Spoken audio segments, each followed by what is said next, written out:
Chicken ভুনা খিচুড়ি। শীতের সকালে এই খিচুড়িটা খেতে কিন্তু খুবই মজা লাগে। আসসালামু আলাইকুম এভরিওয়ান, আজকে আমি নিয়ে এসেছি চিকেন ভুনা খিচুড়ি। খিচুড়িটা বানানোর জন্য প্রথমে আমার এখানে লাগছে পোলাওর চাল। আমি এখানে মেজারমেন্ট কাপের 2 কাপ পোলাওর চাল নিয়েছি আর নিয়েছি 1 কাপ মসুরের ডাল।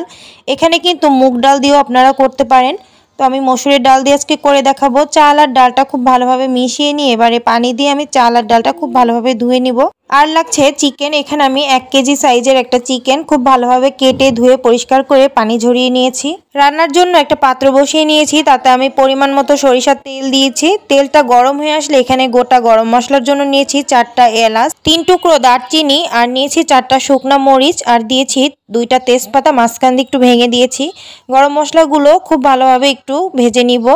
যখনই গরম মশলার একটা ঘ্রাণ ছড়িয়ে যাবে তখন এখানে আমি দিয়ে দিব 1 কাপ পেঁয়াজ কুচি। এবারে পেঁয়াজটাকে হালকা ব্রাউন কালার করে ভেজে নিব। পেঁয়াজ ভাজা হয়ে গেলে এখানে দিয়ে দিব একটা বড় সাইজের টমেটো কুচি।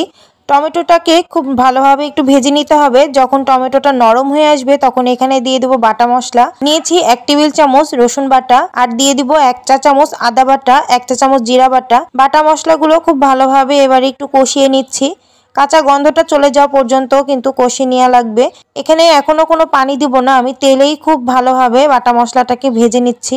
খুব ভালোভাবে বাটা মশলাগুলো ভেজে নেওয়া হয়ে গিয়েছে। এবারে দিয়ে দেবো গুঁড়ো মশলা। নিয়েছি মরিচ গুঁড়ো, হলুদ গুঁড়ো আর দিয়ে দিলাম স্বাদ মতো লবণ। ঝালটা আপনারা আপনাদের পরিমাণ মতো দিয়ে দিবেন। এবারে গুঁড়ো মশলাগুলো একটু কষিয়ে নিচ্ছি আর দিয়ে দিচ্ছি এখানে 1/2 চামচ ধনিয়া গুঁড়ো, 2 টেবিল চামচ টক দই। চুলার আঁচটা এই পর্যায়ে মিডিয়ামে রেখে মশলার সাথে টক দইটা কষিয়ে নিতে হবে। চুলার আঁচ বাড়িয়ে যদি টক দই কষানো যায় তাহলে কিন্তু টক দইটা ফেটে যেতে পারে। তো টক দইটা যখনই আপনারা কষাবেন সেই পর্যায়ে চুলার আঁচটা অবশ্যই মিডিয়ামে দিয়ে রাখতে হবে। সব মশলাগুলো খুব ভালোভাবে কষানো হয়ে গিয়েছে। এবারে আমি একে একে চিকেনগুলো দিয়ে দিচ্ছি। মশলার সাথে চিকেনগুলোকে খুব ভালোভাবে মিশিয়ে দিচ্ছি। মেশানো হয়ে গিয়েছে। এবারে আমি ঢাকনা দিয়ে ঢেকে 15 থেকে 20 মিনিট চিকেনগুলো কষিয়ে নিব। একটু পরপর ঢাকনা তুলে কিন্তু নেড়ে দিতে হবে। এখনো পর্যন্ত আমি কোনো পানি অ্যাড করিনি। চিকেন থেকে যে পানি বের হয়েছে সেই পানি দিয়েই কিন্তু আমি চিকেনটাকে কষিয়ে নিচ্ছি। 20 মিনিট পর চলে আসলাম। এদিকে কিন্তু আমার চিকেনটা খুব ভালোভাবে কষানো হয়ে গিয়েছে। এবারে চাল আর ডালটা অ্যাড করে দিব। আমি আগে থেকে ধুয়ে পানি ঝরিয়ে রেখেছিলাম।